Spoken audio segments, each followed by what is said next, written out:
फिर क्या हुआ, हम और आप नहीं समझ पाए। उनके अंतर्ज्ञान में, उनके सीसीटीवी कैमरे में, रिकॉर्डिंग में सब पकड़ में आ गया। हाँ, मैच होता है ना मैदान में, तो इतनी बड़ी पट्टी बनी है, एक देखने वाला वहां खड़ा है, एक देखने वाला यहां खड़ा है। खिलाड़ी बीच में भाग रहे हैं, दौड़ रहे हैं, एक गेंद के पीछे 8-8, 10-10 दौड़ते हैं। वो आती नहीं कि उसको मारा पीटी करते हैं, लड़ाई झगड़ा जैसा होता है? और दूर से समझ में नहीं आता अब कहाँ कौन क्या हो गया। रिंकू भैया बताएंगे कि क्या हुआ, कैसा हुआ। तो सुनो, तो पहले तो वो जो दो खड़े रहते हैं मैदान में, वो देखते रहते हैं, उनकी नज़र में जो आता वो अपना निर्णय दे देते थे। और अगर दोनों की समझ में नहीं आया, नहीं पकड़ पाए, तो वो निर्णय गलत ना हो जाए, तो इसके लिए वो तीसरे वाले को याद करते हैं। तुम देखो, अब वो तीसरा वाला तो वहां बैठा है, वो मैदान में थोड़ी है, तो वो जो कैमरे लगे रहते हैं ना, उसकी रिकॉर्डिंग बुलाता है। क्या बुलाता है? कैमरे की रिकॉर्डिंग बुलाता है, और उस रिकॉर्डिंग को बड़ी स्क्रीन पर देखता है, और धीरे धीरे करके, धीरे धीरे करके, धीरे धीरे करके, बहुत सूक्ष्मता से वो देखता है। और उसको वहां पर जो बात समझ में आती है, फिर वो बटन दबा करके संकेत करता है, खिलाड़ी आउट हो गया है या खिलाड़ी बच गया है। सांसें फूलती रहती हैं दोनों पक्षों की, हैं क्या होगा, क्या होगा, क्या होगा, क्या होगा। और जब वो संकेत हो जाता है, तो या तो खिलाड़ी पास हो गया, और नहीं तो उसको बाहर कर दिया, भैया जाओ तुम। इतनी सूक्ष्मता उनको पकड़ में आती है। हमारे तुम्हारे को भी इच्छा तो होती कि इतनी सूक्ष्मता पकड़ में आए, लेकिन क्षमता नहीं है। आदिनाथ भगवान जन्म से अवधि ज्ञान लेकर के आए थे। क्या लेकर के आए थे? क्या लेकर के आए थे? अवधि ज्ञान। अवधि ज्ञान का मतलब क्या है? अवधि ज्ञान कैसे कहते हैं? है तो वो क्षयोपशमिक ज्ञान, लेकिन उसमें हमारे तुम्हारे मति श्रुत की तरह व्यवस्था नहीं है। मन और इंद्रियों की सहायता के बगैर हमारा तुम्हारा ज्ञान मन के आश्रित है, पांचों इंद्रियों के आश्रित है। तो ये मति ज्ञान, इसी का विस्तार श्रुत ज्ञान। लेकिन अवधि ज्ञान क्या है? मन और इंद्रियों की सहायता के बगैर द्रव्य क्षेत्र काल की सीमाओं को लेकर के जो वस्तु का प्रत्यक्ष ज्ञान होता है, उसको अवधि ज्ञान कहते हैं। प्रत्यक्ष ज्ञान का मतलब इंद्रिय और मन की सहायता के बिना। लेकिन अवधि, अवधि यानी सीमा, अर्थात द्रव्य क्षेत्र काल की उसमें सीमाएं काम करेंगी। ऐसा जो एक देश प्रत्यक्ष माना है ना, सर्वदेश प्रत्यक्ष तो केवल ज्ञान है। अवधि ज्ञान, मना पर्याय ज्ञान प्रत्यक्ष में एक देश प्रत्यक्ष है, और मति श्रुत ज्ञान परोक्ष ज्ञान है। ऐसे एक देश प्रत्यक्ष ज्ञान से महाराजा आदिनाथ ने उस नीलांजना का सूक्ष्म अंतर समझ लिया। क्या समझ लिया? सूक्ष्म अंतर समझ लिया। नीलांजना, वो जो पहले वाली थी वो गई, दूसरी वाली आ गई।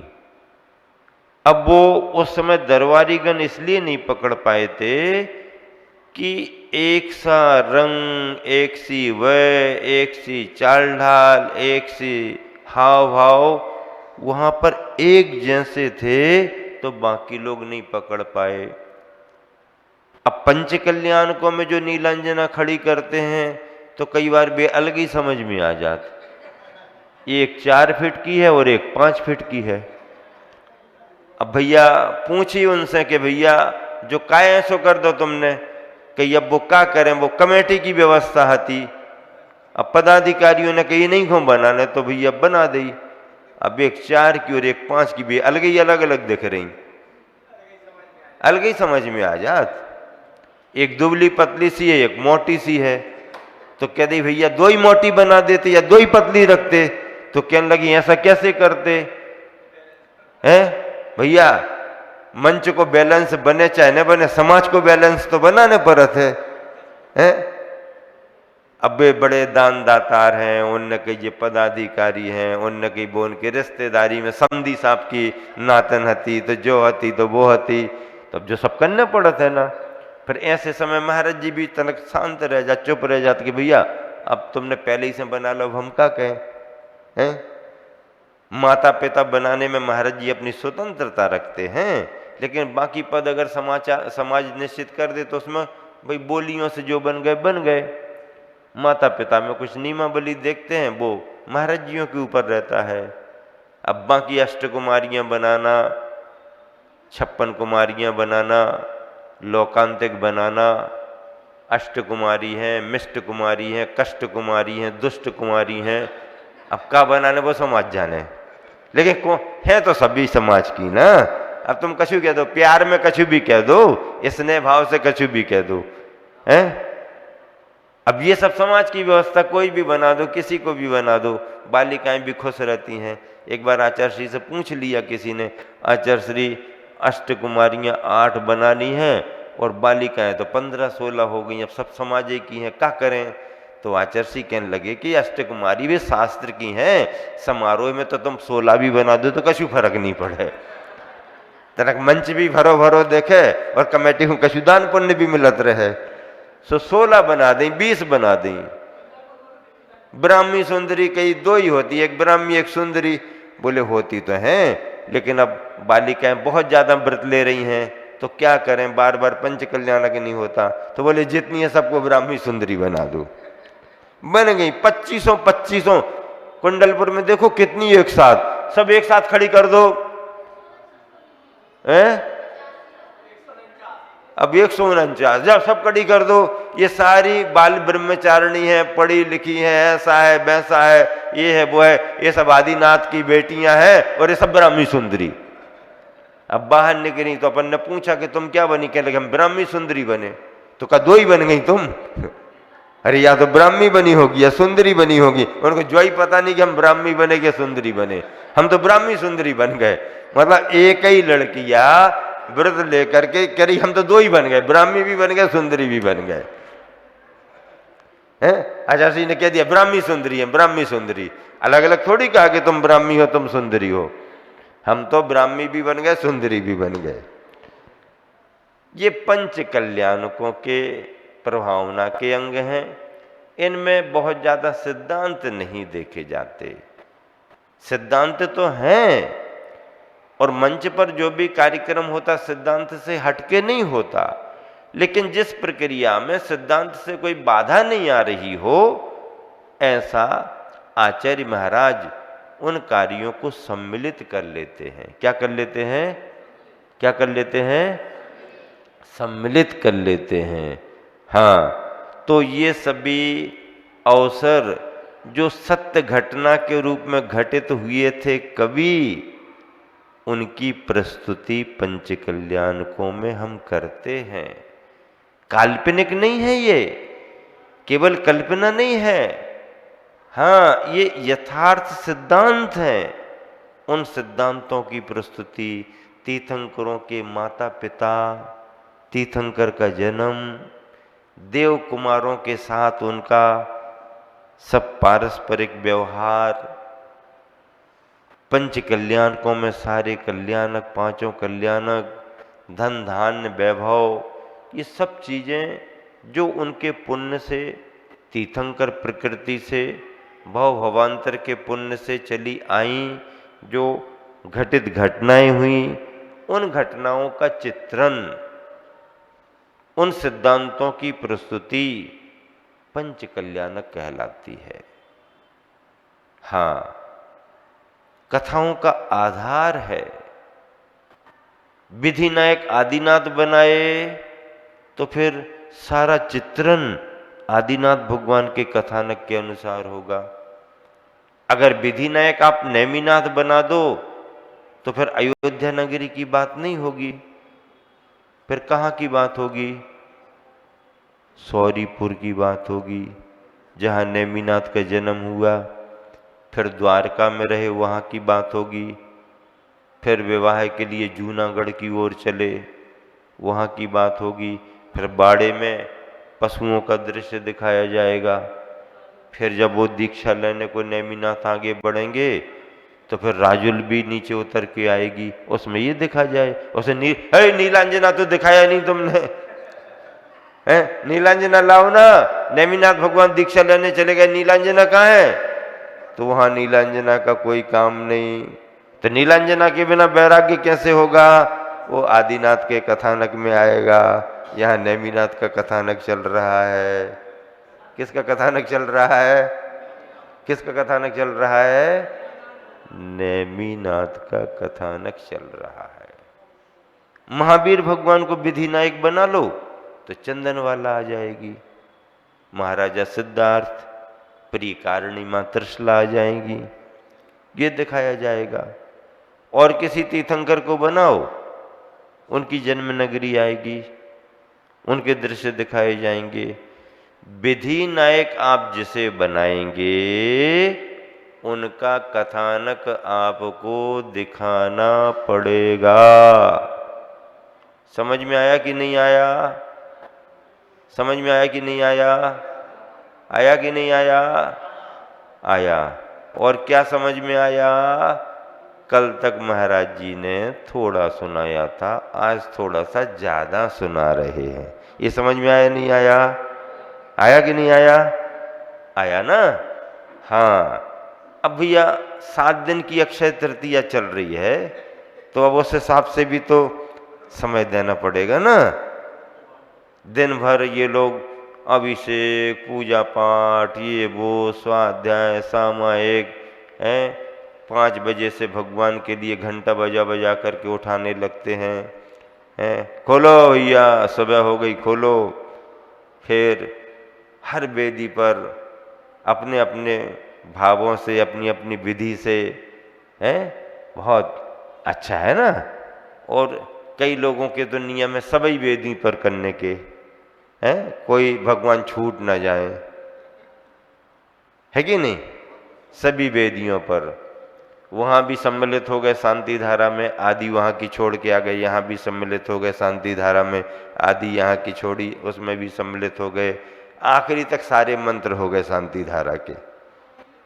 क्या शुरुआत एक वेदी से करी, आखिरी तक जहां भी शांति धारा मिली सब में हाथ लगा दिया।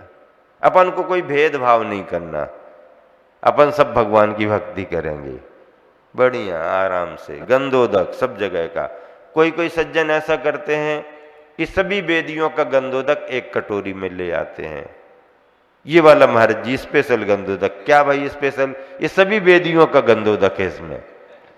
गंगा सिंधु रोहित द्रोहितास्या हरि धरी कांता सीता सीदोदा नारी नरकांता रूपकूला, स्वर्ण रूपकूला रक्ता रक्तोदा सरित सन्मध्य गाह। 14 महानदियों के जल से जो अभिषेक संपन्न हुआ शांति धारा, उसका गंधोदक है महाराज जी। आप ले लो महाराज जी, गर्मी बहुत पड़ने लगी है, अच्छा लगा लो, ठंडा रहेगा। क्या कहते हैं? गंधोदक लगा लो, ठंडक रहेगी। ठीक है भैया, लाओ। अगर वेदी पर नहीं मिल पाते महाराज जी, तो कई लोग तो मंच पर भी प्रवचन के पहले आकर के, महाराज प्रवचन बाद में करो, पहले गंधोदक तो ले लो।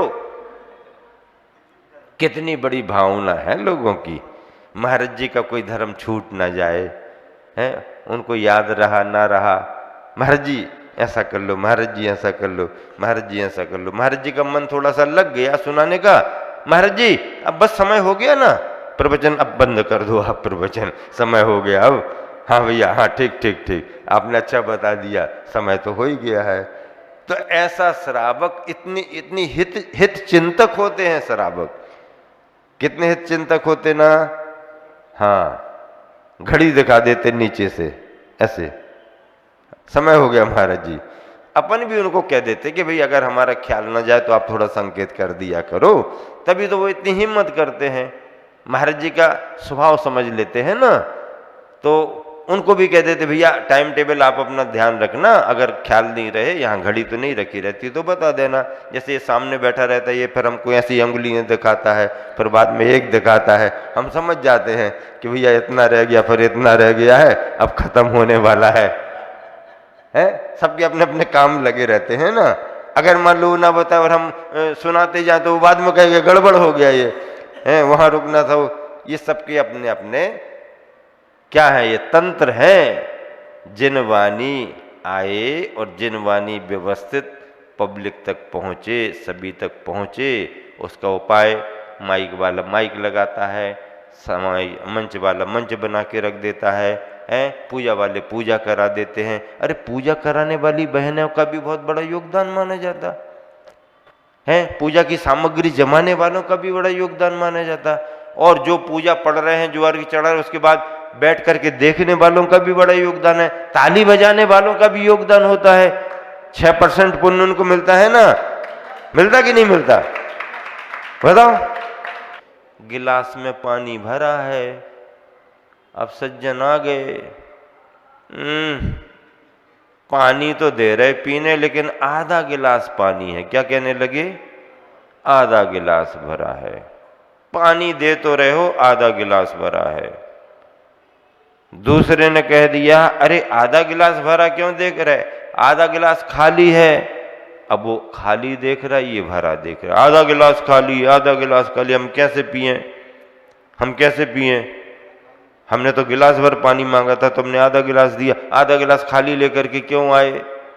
अब दूसरा कह रहा है कि आधा गिलास भरा है, गिलास में उतना ही पानी है। एक आधा गिलास पानी को देख करके आलोचना कर रहा है, खाली गिलास को देखकर एक आधा गिलास भरा हुआ देख करके प्रशंसा कर रहा है। स्थिति वही है। और तीसरा ऐसा भी मिला जिसने कहा कि नहीं पूरा गिलास भरा हुआ है। अरे आधा गिलास है ना, पानी आधा गिलास है, पूरा गिलास कैसे भरा, आधा गिलास पानी से भरा है, आधा गिलास हवा से भरा हुआ है। भरा हुआ कि नहीं भरा हुआ, आधा गिलास हवा से भरा। सकारात्मक सोच रखो, नकारात्मक सोच कभी नहीं रखना चाहिए। यही सुखी जीवन का राज है।